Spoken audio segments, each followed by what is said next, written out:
Hello mga langga, magandang araw. Ayan, nandito tayo ngayon sa gilid ng aming bahay, guys. Ayan, tumataba na yung mga yung mga puno. Kasi nga 'di ba, lagi nang umuulan. Ayan. So, biglang dumami ang langaw, guys, after nang pumutok yung bulkan. Pumutok kasi yung yung bulkang Kanlaon. So, kaninang umaga, I think. So, sana lang walang nasugatan So, ayan, biglang dumami yung langaw dito. So, ayan guys, ngayon naman ay parang uulan.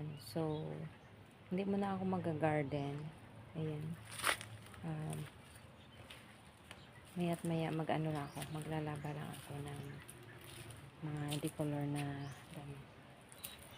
So, ayan guys. Tingnan na natin yung aking garden dito.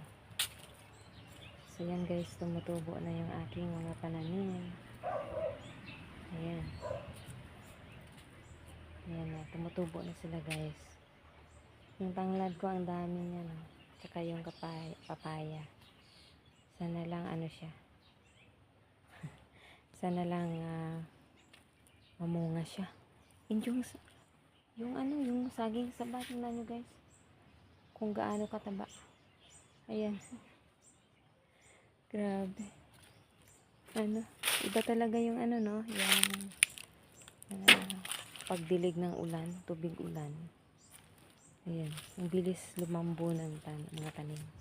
Hindi to yung aking tinangkong. Opo, malapit ng magugulayan na Ayan guys. Saka yung yung aking alugbati. Ayan. Ayan. Oh, diba? Ang taba-taba nila. Parang ako ata, pati ako tumaba So, ayan guys. Yan yung update ko sa aking mga garden. Mag-iisip ako kung anong pwedeng itanim sa ngayong tag-ulan kasi merong mga gulay na hindi sa tag-ulan. So, kailangan yung bagay sa klima yung ating itatanim. Ayan guys. Madilim dito sa amin. Yung pader namin nasira, ganun pa rin. Wala pang pambili ng kawayan. So, ayun. Naririnig nyo yung yung kanta ng mga ibon dito, guys.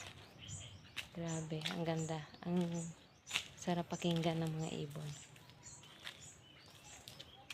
So, yun lang guys. Maraming salamat sa panonood and sa patuloy na suporta sa aming page. Thank you so much to all of you, especially those who are in my list sa top fans, yung mga followers ko. Thank you so much. Yan, kung hindi man kayo nanonood, panoorin nyo na. Alam ko busy din ang lahat. And sa mga subscribers ko, thank you so much. Big help po kayo sa akin, sa mga star senders ko po. Thank you so much po. Alam ko na more pa na blessings darating sa inyo kasi nga napakatulungin yung tao. Shout out sa inyo, Sis Lisa, Sis Evelyn, Ate Charmaine, Sis Jelina, Sis Alma, ayan, and si Sir Abdul, ayan, thank you so much sa inyong patala, and si Sir John Dexter, ayan, di ko pa siya nabisitahan, napaka-busy ko talaga, and yun guys, yung net namin talagang hindi pa bumabalik, so ayan, tiis-tiis lang muna, ayan, hindi ako makapag-engage masyado, makapag-post, makapag-live, kasi nga limited ang aking net, as in, sira pa yung aking ginagamit na packet wifi. Yun, so, ang hirap talaga. Pero, okay lang, kakayanin. I know na andyan pa rin kayo kahit hindi ako masyadong nakipag-engage. And salamat sa suporta. Yun lang po. Bye-bye. Maraming salamat. Bye-bye.